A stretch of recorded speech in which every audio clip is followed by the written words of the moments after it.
Hello दोस्तों, आज मैं आपको एक ऐसे पौधे के बारे में बताने वाली हूँ जो बहुत ही लो मेंटेनेंस में चलने वाला प्लांट है। इसकी हमें बहुत ज़्यादा केयर नहीं करनी पड़ती है। बहुत ही साधारण मतलब किसी भी तरीके की मिट्टी में चलने वाला पौधा है। और इस पौधे के अगर एक बार आप लगा देंगे तो इसके सीड्स इतने ज़्यादा बनते हैं कि आपको दोबारा लाने की इसे ज़रूरत नहीं पड़ेगी। अगर आपने इस पौधे को क्यारी में लगाया हुआ है तो इसके सीड्स खुद ही गिरते रहते हैं फूलों से झड़ के। और अगर आप इसे पॉट में लगा रहे हैं तो पॉट में आपको फ्लावर को ड्राई होने देना है और उसके बाद इसके सीड्स कलेक्ट कर लेने हैं। इस पौधे की केयर के बारे में मैं आपको बताऊंगी कि मॉर्निंग की 3 से 4 घंटे की धूप आराम से मिल जाए। बहुत ज़्यादा तेज़ धूप में आप इसे गर्मियों में ना रखें, क्योंकि ये पूरे साल फ्लावरिंग करने वाला पौधा है। तो आप जाड़े में तो इसे कहीं भी लगा सकते हैं और गर्मियों में सिर्फ इसकी थोड़ी सी केयर करनी पड़ती है कि बहुत ज़्यादा तेज़ धूप में इस पौधे को आप ना रखें। और पानी के लिए मैं आपको बता दूं कि आप इसमें वाटरिंग सिर्फ इतनी करें कि इसकी जो मिट्टी है वो सिर्फ मॉइस्ट रहे।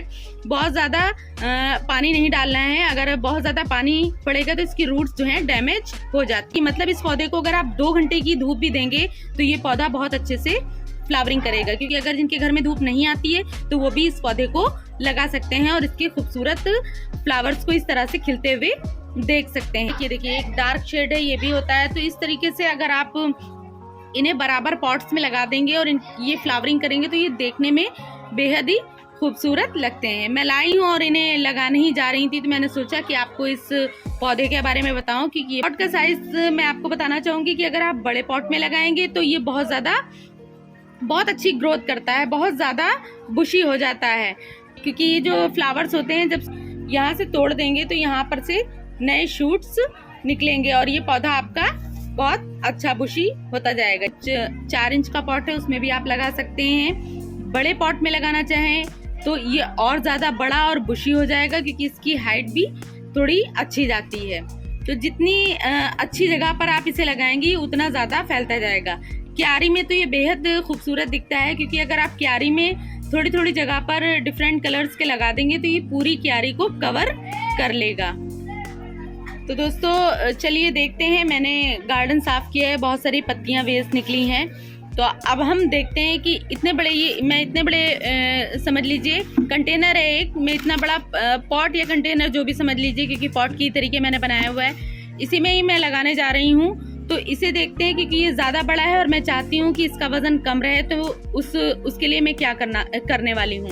तो इस तरीके से हमारे पास बहुत सारा वेस्ट निकला है और मैं अभी आपको दिखाऊंगी कि किस तरीके से इसकी सॉइल बनाएं और इस पौधे को हम किस तरीके से लगाएं। तो दोस्तों साथ में बने रहिए और प्लीज़ वीडियो को लाइक करना बिल्कुल ना भूलें अगर आपको ये इन्फॉर्मेशन अच्छी लगी हो। जो भी पत्तियों का वेस्ट होगा इसी में मैं कट करके देखिए इस तरीके से डाल दूंगी सारे वेस्ट।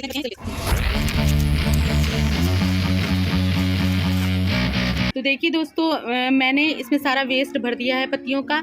इसका फ़ायदा मैं आपको बता दूं कि इस तरीके से वेस्ट जब आप भरेंगे तो एक तो आपका वज़न कम रहेगा पॉट का, और दूसरी बात यह है कि पत्तियों की खाद फ़ायदेमंद होती है पौधों के लिए। तो इसमें आपका ये जो वेस्ट है समझ लीजिए आपकी खाद तैयार होती है एक तरीके से। तो जो भी आपका गार्डन में जितना भी वेस्ट निकलता है उसे आप एक जगह रख लीजिए, क्योंकि मैंने तो आज अपना गार्डन साफ़ किया तो जो भी पत्तियाँ निकली थी तो मैंने इस तरीके से इसमें फिल कर दिए हैं। तो इस तरीके से हमारी खाद भी तैयार हो जाती है और हमारा पौधा भी इसमें इस तरीके से इसकी सॉइल मिक्स तैयार करूंगी।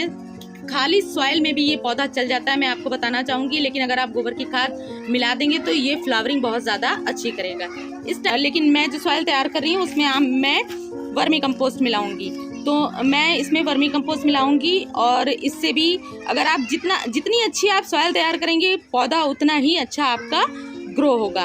तो इसके लिए मैं वर्मी कंपोस्ट मिलाने वाली हूँ, क्योंकि गोबर की खाद इस मिट्टी में मैंने पहले मिला रखी है लेकिन अब थोड़ी कम हो गई है, उस टाइम मेरे पास है भी नहीं, तो मैं इसमें वर्मी कंपोस्ट मिलाऊंगी। दोस्तों एक तरीका और ये देखिए, क्योंकि ये काफ़ी बड़े होते हैं और इनमें मिट्टी बहुत ज़्यादा लगती है, इसीलिए एक तरीका आपने देखा कि मैंने पत्तियों को फिल करा है। और ये दूसरा तरीका देखिए, इनमें रखकर मतलब जो डिब्बे होते हैं उनके अंदर ये रखा होता है, इसे पैरा बोलते हैं, और इसमें फ्रूट्स रखे हुए होते हैं इनके अंदर। तो ये वेस्ट ही है। तो इस तरीके से एक तरीका ये और है कि मैंने इसको इसमें रख दिया है और इस तरीके से हम इसका वज़न जो है कम कर सकते हैं, क्योंकि ये इतने बड़े कंटेनर हैं, इनमें मिट्टी बहुत ज़्यादा फिल होती है और काफ़ी वजन हो जाता है। तो एक तरीका तो हम पत्तियों को भर सकते हैं और ये एक दूसरा तरीका है, इस तरीके से हम इस वेस्ट को भी इसमें भर सकते हैं। इसके अलावा आप कागज़, आपके वहाँ रहते हैं दफ्तियाँ हैं, उनको भी इस तरीके से आप इसमें फिल कर सकते हैं।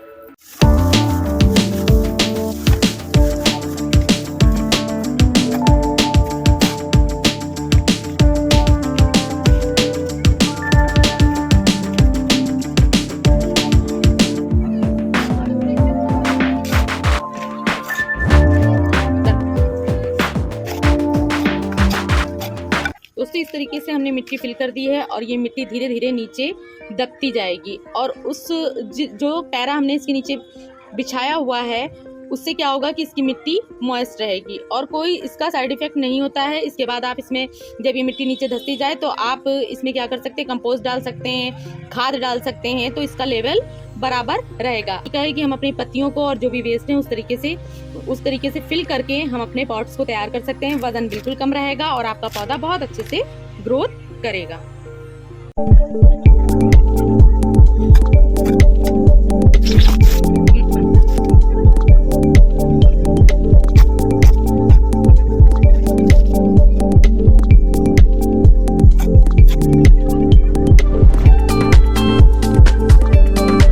दोस्तों हमारे कॉस्मोस के सारे पौधे लग चुके हैं।